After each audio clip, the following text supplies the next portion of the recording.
नमस्कार, जय हिंद, वंदे मातरम। दोस्तों, मैं रंजीत पांडे आपके लिए फिर से नया वीडियो लेकर आया हूं। 50 क्वेश्चंस जीके के प्रीवियस ईयर्स के क्वेश्चंस हैं। ये प्रश्न हमेशा पूछे जाते हैं, रिपीट पर चलते हैं। वीडियो में सारे क्वेश्चन अटेम्प्ट करिए और चेक करिए कितने आपसे बन रहे हैं। अपने दोस्तों के साथ भी शेयर करिए। चैनल पर अगर नए हैं तो चैनल को सब्सक्राइब करके बेल आइकन ऑन कर लीजिएगा और नोटिफिकेशन को ऑल पर सेट कर दीजिएगा, जिससे हर दिन के वीडियोस की नोटिफिकेशन आपको मिल सके। रोज रात में दिन के सभी वीडियो का एक मिक्स क्वेश्चन का वीडियो लाइव चलता है, आप उसमें भी जुड़ सकते हैं। तो चैनल पर बने रहिएगा और अपने दोस्तों को ज़रूर बतलाइएगा। चलिए अभी हम शुरू करते हैं, तो ख़त्म करते हैं आज के ये 50 क्वेश्चंस। प्रीवियस ईयर्स क्वेश्चंस हैं, आपको क्वेश्चन पढ़ के भी समझ में आ जाएगा। अगर आपने कभी एग्ज़ाम दिए होंगे तो ये क्वेश्चन आपको सामने स्क्रीन पर दिख चुके होंगे, तो इसीलिए प्रीवियस ईयर्स क्वेश्चन है तो पूरे देखिए। आप एक बार पैटर्न समझ जाएंगे तो जीके आप खुद तैयार करने लगेंगे। सबसे पहला प्रश्न है, ओमान के लेखक जोखा अलार्थी ने निम्नलिखित में से किस उपन्यास के लिए 2019 में मैन बुकर इंटरनेशनल पुरस्कार जीता था? तो ओमान के लेखक जोखा अलार्थी ने सेलेस्टियल बॉडी सेलेस्टिक बॉडी ये उपन्यास का नाम है, जिसके लिए 2019 का मैन बुकर इंटरनेशनल पुरस्कार इन्हें मिला था। हल्दी घाटी के युद्ध में किस सम्राट की सेना ने महाराणा प्रताप से युद्ध किया था? तो हल्दी घाटी के युद्ध में अकबर की सेना ने महाराणा प्रताप के साथ युद्ध किया था। मानव विकास सूचकांक 2018 में भारत की रैंकिंग क्या है? तो मानव विकास सूचकांक 2018 में भारत की रैंकिंग 130 थी। निम्नलिखित में से कंप्यूटर भाषा कोबोल का आविष्कार किसने किया था? तो कंप्यूटर भाषा कोबोल का आविष्कार ग्रेस मुरे hopper, option number A, grace मुरे होपर ने किया था। जनगणना 2011 के अनुसार किस राज्य में जनसंख्या का घनत्व सबसे अधिक है? तो जनगणना 2011 के अनुसार बिहार राज्य में जनसंख्या घनत्व सबसे अधिक है, मतलब कम स्थान पर ज्यादा लोग हैं। इनमें से कौन एक प्रकार की रूपांतरित चट्टान होती है जिसकी विशेषता विभिन्न प्रकार की चट्टानों के अलग अलग हो जाने के कारण आमतौर पर हल्की और गहरी सिलिकेट की परत या उसकी संरचना से बनी हुई होती है?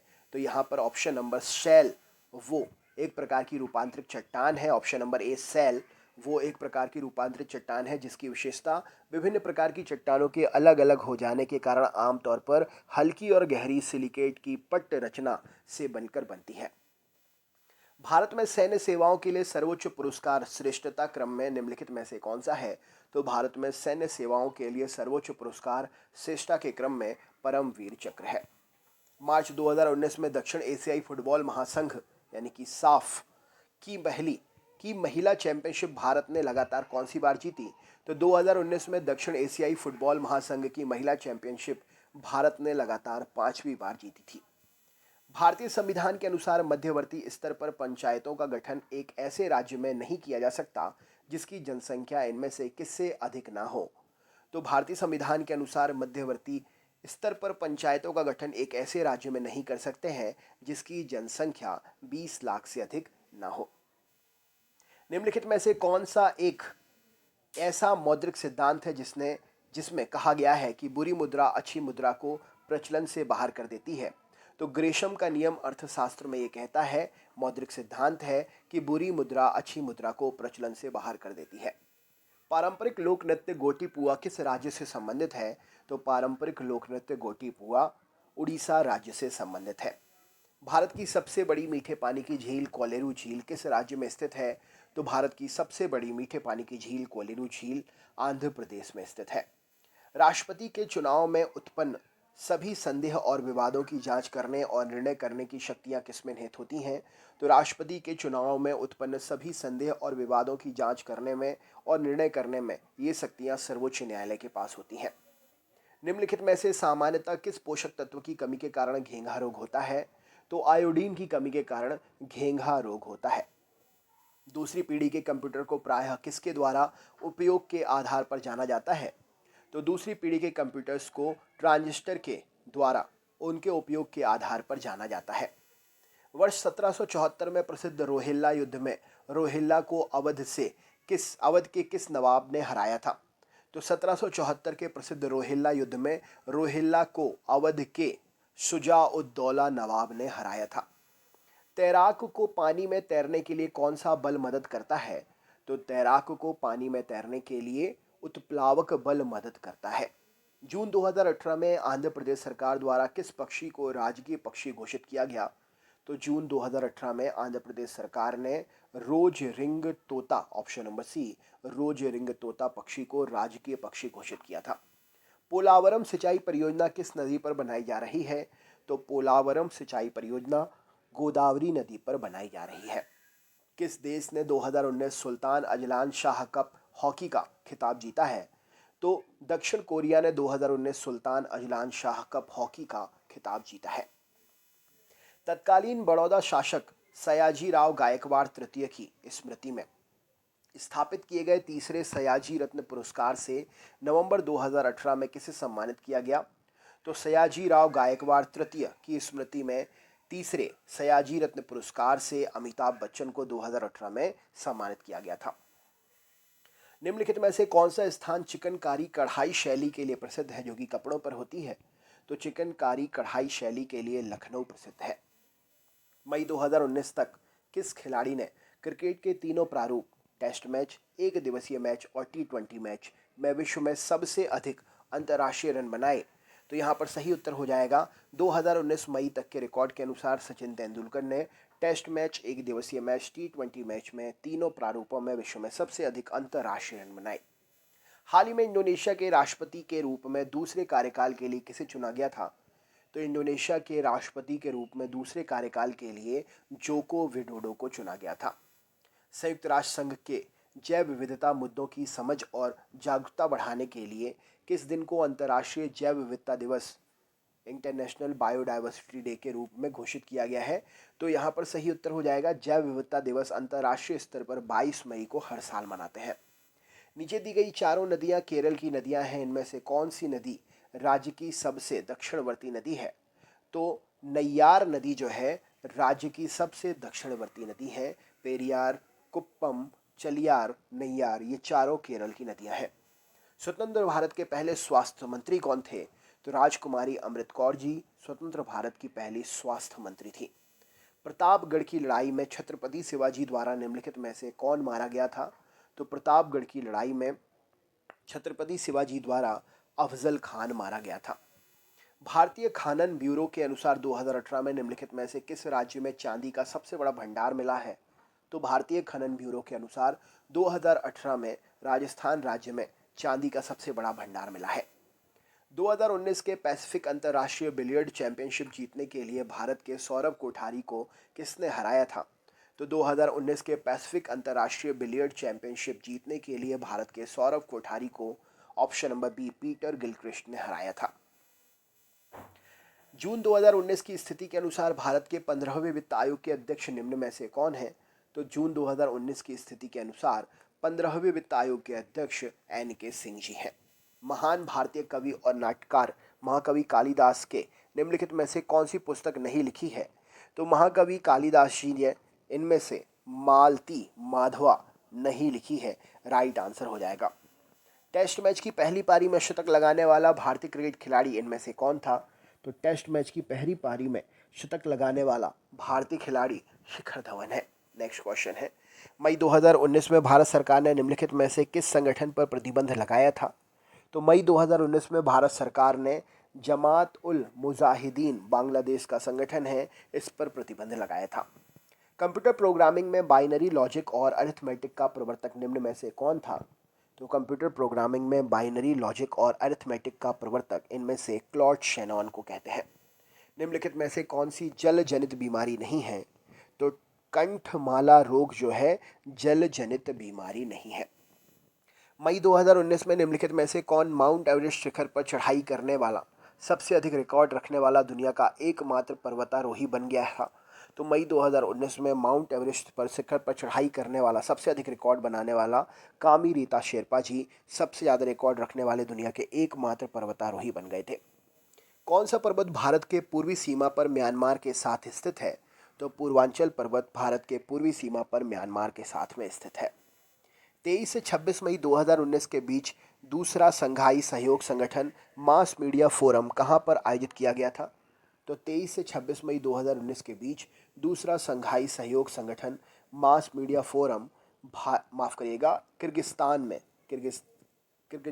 में आयोजित किया गया था। नेक्स्ट क्वेश्चन देखते हैं। प्लेइंग इट माई वे आत्मकथा के लेखक कौन है? तो प्लेइंग इट माई वे आत्मकथा सचिन तेंदुलकर की है। Desktop computer, laptop computer, tablet और स्मार्टफोन ये किसके प्रकार हैं? तो desktop computer, laptop computer, tablet और स्मार्टफोन माइक्रो कंप्यूटर के प्रकार है। चेरियल स्क्रॉल्स भारत की लुप्त प्राय कला का रूप है जिसे नकाशी परिवार कई पीढ़ियों से चला रहा है। इस कला का संबंध आधुनिक समय के किस भारतीय राज्य से है? तो ये तेलंगाना राज्य से संबंधित है चेरियल स्क्रॉल्स कला, जो कि एक लुप्त प्राय कला है। वित्तीय संस्थाओं द्वारा अपने अल्पकालिक दायित्वों की पूर्ति करने की योग्यता को सुनिश्चित करने हेतु अत्यधिक तरल संपत्ति का अनुपात को निम्नलिखित में से क्या कहा जाता है? तो वित्तीय संस्थाओं द्वारा अपने अल्पकालिक दायित्वों की पूर्ति करने की योग्यता को सुनिश्चित करने हेतु अत्यधिक तरल संपत्ति के अनुपात को इनमें से हम कहते हैं चल निधि कवरेज अनुपात। विश्व आर्थिक मंच सहित येल और काले बिया विश्वविद्यालयों की द्विवार्षिक रिपोर्ट के अनुसार पर्यावरण प्रदर्शन सूचकांक 2018 में 180 देशों में भारत की रैंकिंग क्या थी? तो भारत 180 देशों में पर्यावरण प्रदर्शन सूचकांक में 177 नंबर पर था 2018 में। दबाव की एसआई इकाई क्या है? तो दबाव की एसआई इकाई ऑप्शन नंबर पास्कल है। भारत के सर्वोच्च न्यायालय के किस पूर्व न्यायाधीश को मई 2019 में समाचार प्रसारण मानक प्राधिकरण के अध्यक्ष के रूप में नियुक्त किया गया? तो भारत सर्वोच्च न्यायालय के A.K. सीकरी पूर्व न्यायाधीश जी को 2019 में समाचार प्रसारण मानक प्राधिकरण के अध्यक्ष के रूप में नियुक्त किया गया। अप्रैल मई 2019 में यूक्रेन के छठे राष्ट्रपति के रूप में निम्नलिखित में से किसे चुना गया और शपथ दिलाई गई? तो अप्रैल मई 2019 में यूक्रेन के छठवें राष्ट्रपति के रूप में वोलोदिमिर जेलेंस्की जी को चुना गया और शपथ दिलाई गई। निम्नलिखित में से पुष्पहीन पौधों में से कौन सा पौधा शंकुफल और बीज का उत्पादन करता है जिसमें अंडाशय के भीतर बीज नहीं होते हैं? तो इनमें से जिम्नोस्पर्म प्रजाति के पौधे जो होते हैं शंकुफल और बीज का उत्पादन करते हैं जिसमें अंडाशय के भीतर बीज नहीं होता है। भारतीय संविधान के अनुसार राष्ट्रपति अपना त्यागपत्र किसे सौंपता है? तो भारतीय संविधान के अनुसार राष्ट्रपति अपना त्यागपत्र उपराष्ट्रपति को सौंपते हैं। पद्मश्री पुरस्कार से सम्मानित प्रसिद्ध सूफी संत इब्राहिम सुतार का संबंध किस राज्य से है? तो पद्मश्री पुरस्कार से सम्मानित प्रसिद्ध सूफी संत इब्राहिम सुतार जी का संबंध कर्नाटक राज्य से है। तो दोस्तों ये थे 50 क्वेश्चंस। वीडियो को अपने दोस्तों को आगे और शेयर करिएगा। अगर आपने अभी तक लाइक नहीं किया है तो वीडियो लाइक ज़रूर करें, अपने दोस्तों के साथ शेयर करें और चैनल पर बने रहने के लिए सब्सक्राइब करें और बेल आइकन को ऑल पर नोटिफिकेशन के लिए सेट कर दीजिएगा। मिलते हैं नेक्स्ट टॉपिक में, तब तक के लिए जय हिंद, जय भारत, वंदे मातरम, नमस्कार।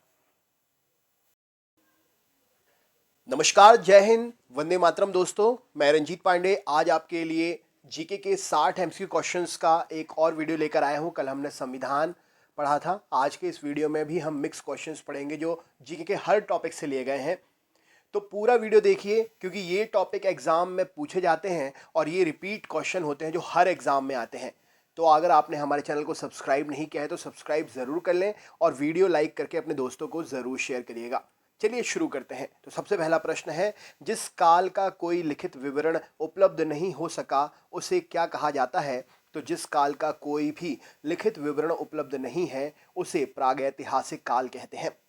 आदिमानव ने सर्वप्रथम किस पशु को पालतू बनाया था? तो आदिमानव ने सबसे पहले डोमेस्टिक एनिमल जो है सबसे पहले किसे पालतू बनाया था? तो कुत्ते को आदिमानव ने सबसे पहले पालतू बनाया था।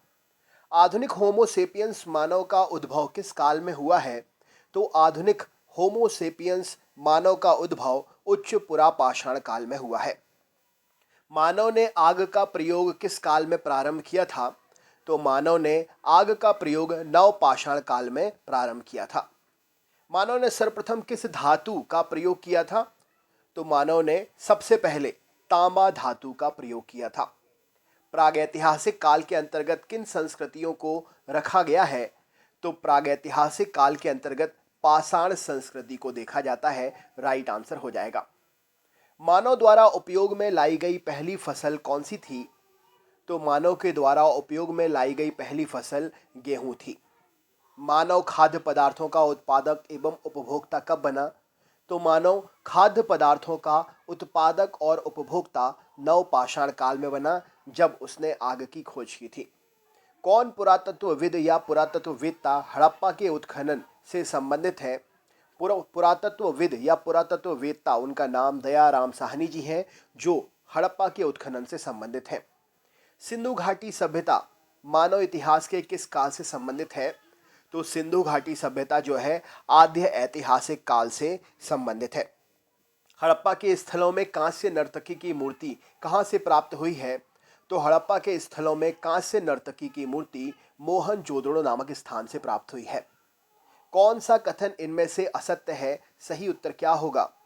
तो यहाँ पर राइट आंसर हो जाएगा, सिंधु घाटी सभ्यता में गाय अंकित मोहरें सबसे कम संख्या में प्राप्त हुई। यह कथन असत्य है। Option number D right answer हो जाएगा इस क्वेश्चन के लिए। प्रसिद्ध पशुपति की मोहरें कहाँ से मिली हैं?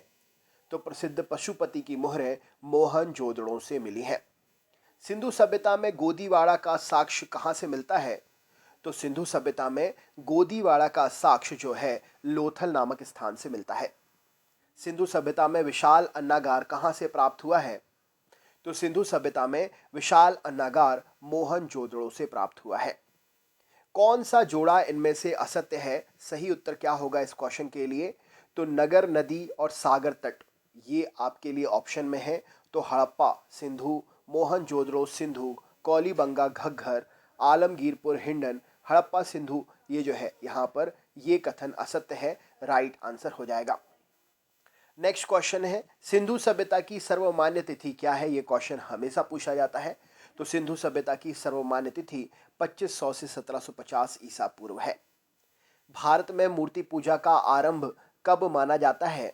तो भारत में मूर्ति पूजा का आरंभ गुप्त काल से माना जाता है। ऋग्वैदिक आर्य किसकी पूजा करते थे? सही उत्तर क्या होगा? तो ऋग्वैदिक आर्य प्रकृति की पूजा करते थे। आर्य भारत में सबसे पहले कहाँ बसे? तो ये क्वेश्चन बहुत ही इंपॉर्टेंट है। आर्य भारत में सबसे पहले सप्त सिंधु प्रदेश में बसे। आर्यों का मूल निवास स्थान क्या हुआ करता था? तो आर्यों का मूल निवास स्थान एशिया माइनर हुआ करता था। गायत्री मंत्र किससे संबंधित है? बहुत ही इंपॉर्टेंट क्वेश्चन है। तो गायत्री मंत्र ऋग्वेद से संबंधित है।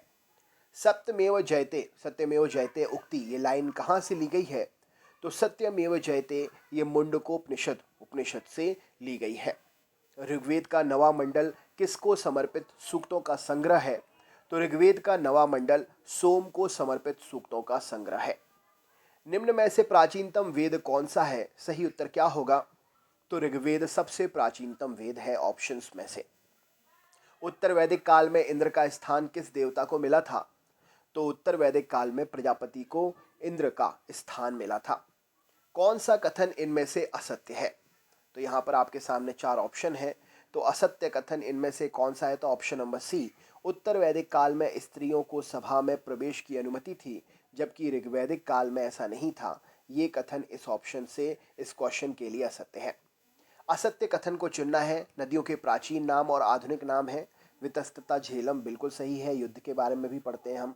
पुरुषणी, रावी, शतुद्री, स्वात, विपासा, व्यास। तो शतुद्री और स्वात जो है ये आधुनिक और प्राचीन नाम में, ये कथन यहाँ पर असत्य है। तो ऑप्शन नंबर सी क्वेश्चन के अनुसार सही आंसर हो जाएगा। किस वेद की रचना गद्य एवं पद्य दोनों में की गई है? तो यजुर्वेद की रचना गद्य और पद्य दोनों में की गई है। कौन सही सुमेलित नहीं है? महाजनपद और उसकी राजधानी है। तो यहाँ पर कुरु, इंद्रप्रस्थ, चेदी, पोटली, मगध, गिरिव्रज, मल्ल, कुशावती। तो महाजनपद, चेदी और पोटली यहाँ पर सुमेलित नहीं है, बाकी सभी सुमेलित है। पाटलिपुत्र नगर का संस्थापक इनमें से कौन था? तो पाटलिपुत्र नगर का संस्थापक उदयन, हर्यक वंश का अजातशत्रु, हर्यक वंशी अजातशत्रु का पुत्र, 461 ईसा पूर्व से 445 ईसा पूर्व तक जिसका शासन रहा। तो यहाँ पर उदयन, जिसको उदाई भद्र भी कहा जाता है, पाटलिपुत्र नगर का संस्थापक था। किस शासक की उपाधि कुड़िक थी? तो यहाँ पर अजातशत्रु को कुड़िक उपाधि से नवाजा गया था। सिकंदर के समय मगध पर किसका शासन था? तो सिकंदर के समय मगध पर घननंद अथवा घनानंद, मगध के नंद वंश का अंतिम राजा था घनानंद, जिसका मगध पर शासन था सिकंदर के समय में। कालाशोक की राजधानी क्या थी? तो कालाशोक की राजधानी पाटलिपुत्र थी। किस सर्व छत्रांतक अर्थात क्षत्रियों का नाश करने वाला कहा गया है? तो सर्व छत्रांतक अर्थात क्षत्रियों का नाश करने वाला महापद्मनंद, जिसका शासन 343 ईसा से 321 ईसा पूर्व तक रहा। मगध के नंद वंश शासक नाम उग्रसेन, उग्रसेन भी नाम था इनका, महापद्मनंद के नाम से भी जाना जाता है। सिकंदर कहाँ का शासक था? तो सिकंदर मकदूनिया का शासक था। सिकंदर और पोरस के बीच प्रसिद्ध झेलम का युद्ध या हाइडोस्पिसीस का युद्ध कब हुआ था? तो सिकंदर और पोरस के बीच प्रसिद्ध झेलम का युद्ध या हाइडोस्पिसीस का युद्ध जो है 326 ईसा पूर्व हुआ था। जैन धर्म के 24वें तीर्थंकर कौन थे? तो महावीर स्वामी जी जैन धर्म के 24वें तीर्थंकर थे। हाल ही में महावीर जयंती मनाई गई। आप बताइए कमेंट करके किस डेट को थी। नेक्स्ट क्वेश्चन है, महावीर ने जैन धर्म में पूर्व से प्रतिपादित 4 महाव्रतों में कौन सा 5वां महाव्रत जोड़ा?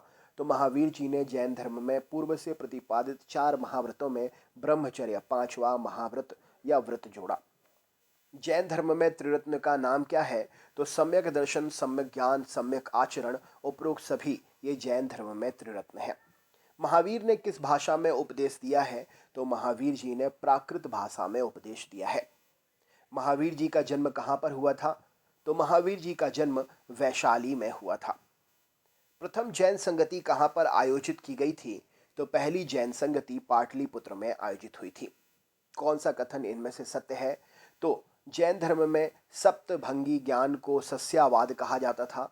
महावीर स्वामी की मृत्यु पावापुरी में हुई थी। जैन धर्म आत्मा को मान्यता देता है। उपरोक्त सभी कथन इस क्वेश्चन के लिए सही हैं। महात्मा बुद्ध ने अपना पहला उपदेश कहाँ दिया था? तो सारनाथ में महात्मा बुद्ध ने अपना पहला उपदेश दिया था। महात्मा बुद्ध ने उपदेश देने हेतु किस भाषा का प्रयोग किया था? तो महात्मा बुद्ध ने उपदेश देने के लिए पाली भाषा का प्रयोग किया था। बौद्ध धर्म के त्रिरत्न का नाम क्या है? तो बुद्ध, धम्म, संघ ये सभी बौद्ध धर्म के त्रिरत्न हैं। किसके शासनकाल में बौद्ध धर्म 2 भागों हीनयान और महायान में बट गया था? तो कनिष्क के शासनकाल में बौद्ध धर्म 2 भाग हीनयान और महायान में बट गया था। महात्मा बुद्ध द्वारा दिए गए प्रथम उपदेश को क्या कहा जाता है? तो महात्मा बुद्ध के द्वारा दिए गए प्रथम उपदेश को धर्मचक्र प्रवर्तन कहते हैं। बौद्ध संगतियों में कौन सुमेलित नहीं है? तो बौद्ध संगति और शासक का समय दिया हुआ है। तो प्रथम बौद्ध संगति अजातशत्रु के समय में हुई थी, द्वितीय बौद्ध संगति कालाशोक के समय में, तृतीय अशोक के समय में और चौथी हर्षवर्धन। यहाँ पर ऑप्शन नंबर डी सुमेलित नहीं है। तो दोस्तों ये थे 50 क्वेश्चन। आगे की सीरीज आपकी जारी रहेगी नेक्स्ट वीडियो में। चैनल पर नए हैं तो सब्सक्राइब करके बेल आइकन ऑन कर लीजिएगा और नोटिफिकेशन को ऑल पर सेट कर लीजिएगा। वीडियो को लाइक करना ना भूलें और अपने ग्रुप में भी ज़रूर शेयर करें। मिलते हैं नेक्स्ट वीडियो में। बहुत बहुत धन्यवाद।